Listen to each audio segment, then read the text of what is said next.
السلام علیکم ګرانو مینوالو، امید لرم چې روغ جوړ به وئ او د ژوند په مزو کې به عزتمندو. ډیر افسوسناکه دردناکه واقعه در سره شریک کوم. د دیر سره تعلق لرونکي د 14 کالو هلک چې کوم په نهم کې سکول و، چا ډیر په بېدردۍ سره قتل کړل. آیا دا یې ولې قتل کړل او د ده د قتل کېدو وجه څه او مور او پلار د قتل باره کې څه وایي؟ ملګرو مکمل معلومات در سره په دې ویډیو کې شریک کوم. زموږ سره په ویډیو کې اوسئ. ملګرو ویډیو کتونه مخکې که تاسو زموږ په چینل نوي وئ نو زموږ چینل سره ضرور سبسکرایب کړئ چې زموږ کومه نوې ویډیو راځي چې هغه تاسو ته زر تر زره در رسي. او د دې سره د ټالۍ نشان مو ووایئ چې تاسو د تازه معلومات نه زر تر زره خبرېږي. ملګرو ډیر افسوسناکه دردناکه واقعه مخې ته راغلې دی.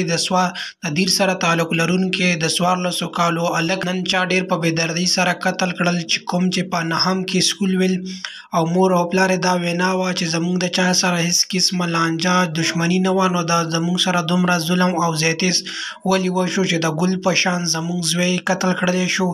او زموږ د پولیس نه او د حکومت نه هم دا ګیله ده چې آیا د دومره ظلم او زیاتي زموږ سره په څه وجه کېږي؟ زموږ خو چا سره هیڅ قسمه ظلم او زیاتي نه ده کړې. موږ ته زموږ دښمن ډیر زر په ګوتو راکړي چې زموږ سره د دومره غټ ظلم او زیاتي چا وکړو او ولې یې وکړو.